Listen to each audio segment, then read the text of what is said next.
तो भाई लोग फैंटास्टिक फोर 4 अलौकिक शक्तियों वाले मनुष्य जो कि पहले तो बस आम इंसान थे, पर हर इंसान में डेंजरस चीज होती है, चुल।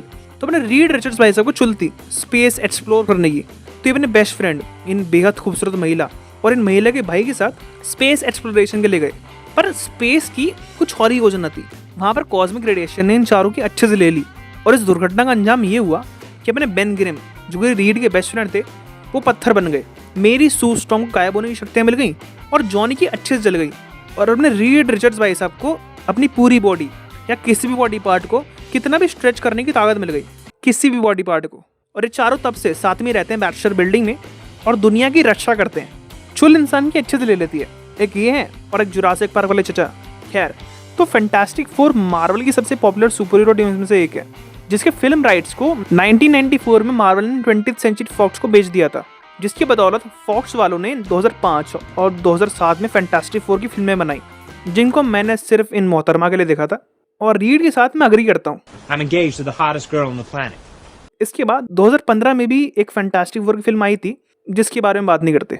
फिर 2019 में मार्वल ने फैंटास्टिक फोर के राइट्स वापस ले लिए और इस साल जुलाई में फैंटास्टिक फोर फर्स्ट स्टेप्स आ रही है और इसी का टीजर आ गया है। और मैं सोच रहा था कि एमसीयू में तो अभी 2 prominent super hero teams already exist करती हैं, अवेंजर्स और गार्डियंस। गार्डियंस को तुम आउटर स्पेस वाली टीम में रख सकते हो, तो अवेंजर्स ही हैं जो अर्थ के प्रोटेक्टर्स हैं। तो ये फैंटास्टिक फोर को कैसे अलग बना देंगे अवेंजर्स से? फिर मैं इसी सोच में बढ़िया और मुझे एक फर्क मिला जो कि फैंटास्टिक फोर को अलग बनाता है, और इसी पॉइंट की वजह से फैंटास्टिक फोर स्लाइटली बेटर है अवेंजर्स से। इस पॉइंट को जानने से पहले मैं हूं गीक और आपका द गीक पे स्वागत है। तो अवेंजर्स एक prominent team of super heroes है या रही है एमसीयू में। पहली बार साथ आए थे 2012 में जब लोकी ने न्यूयॉर्क का नक्शा बदल दिया था। फिर ये लोग 2015 में साथ में आए थे जब स्केप्टर हाइड्रा से वापस चलाना था। फिर जब टोनी और रूस की पहली संतान अल्ट्रॉन ने सोकोविया की बैंड बजाई, तब ये लोग साथ में लड़े थे। फिर सोकोविया में अपना परिवार खोने के बाद इस आम बिना कोई शक्ति वाले इंसान ने अवेंजर्स की बैंड बजा दी। फिर जब ये सब इन्फिनिटी वॉर में अलग अलग हार गए, फिर एंड गेम में इन लोगों ने साथ में मिलकर थैनोस की प्लान की चुटकी बजा दी और तब से अवेंजर्स का कोई नामो निशान नहीं है एमसीयू में।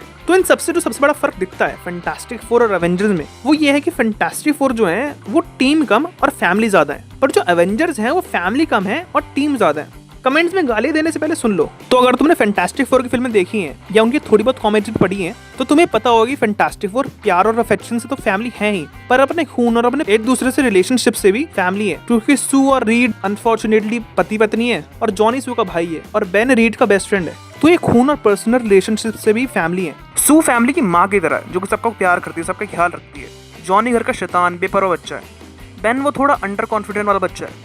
और रीड फैमिली का हेड है जो कि हमेशा सैक्रिफाइस देने के लिए तैयार रहता है और ये एक फैमिली की तरह हमेशा साथ रहते हैं। और जब ऐसे खून या फिर सुपर हीरो बनने से पहले के रिश्ते होते हैं, तो ये इमोशनली एक दूसरे से और ज़्यादा कनेक्टेड रहते हैं और वो एक दूसरे के लिए हमेशा सपोर्ट की तरह एक्ट करते हैं।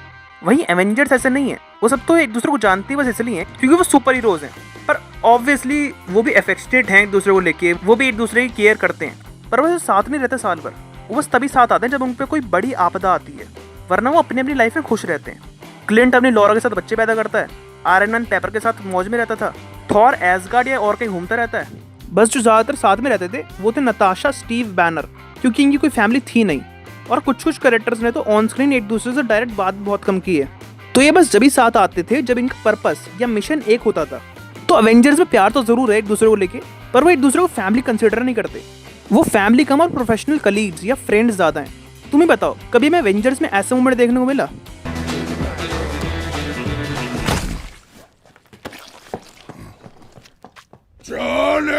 वो एक दूसरे की जान तो बचा लेंगे बहुत बड़े बड़े विलन से, पर जब एक की आंखों में आंसू आएंगे तो बहुत कम पहुंचने के लिए खड़े होंगे। ये तो कुछ ज्यादा ही डीप हो गया यार। इस बंदे का असर है। सोचो अगर बैनर के पास बेन गिरिंग की तरह कुछ लोग होते जो उसे डिप्रेशन ना होने देते और उसी कंडीशन को समझते, तो क्या ब्रूस सुसाइड जैसा बड़ा कदम उठाने के लिए मजबूर होता? अब हाँ, मैं भी समझता हूँ कि बेन ब्रूस की तरह हर राक्षस नहीं बन जाता है, पर अगर कोई होता जो ब्रूस की कंडीशन को समझने की कोशिश करता, ना कि उसे कंट्रोल करने की, तो वो जरूर ये कदम नहीं उठाता। अब मैं यहाँ ये नहीं बोल रहा कि अगर टीम है और फैमिली नहीं है तो अवेंजर्स बुरे ही हैं, ऐसा नहीं है। टीम में काम करने भी थोड़े से फायदे होते हैं, जैसे तुम रैशनल डिसीजन ज़्यादा ले सकते हो, तुम इमोशंस में ज़्यादा खो नहीं जाते, तुम एक बिगर पिक्चर देख सकते हो।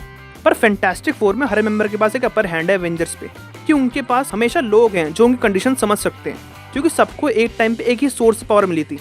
और जब वो इमोशनली वल्नरेबल स्टेट में होते हैं तो उनके पास एक कंधा जरूर होता है जो उन्हें समझ सके या बस उनकी बात बैठ के सुन सके। तो तुमने पूरी वीडियो देख ली है, तो तुम बताना कि क्या तुम मेरे इस टेक से अग्री करते हो, और अगर तुम्हारा कुछ और टेक है अवेंजर्स पे, फैंटास्टिक 4 पे, तो कमेंट सेक्शन तुम्हारा ही है। तो वीडियो देख के मजा आया हो तो लाइक कर देना, और अगर और मजा चाहिए तो मेरी और वीडियोस भी चेकआउट कर लेना, और अगर ये मजा तुम अपने दोस्तों को भी देना चाहते हो तो शेयर कर देना, और अगर मजा इनटू 100 करना है तो सब्सक्राइब मार देना। I will be back soon, तब तक के लिए the geek signing off. Skin, adapting to your body's individual needs.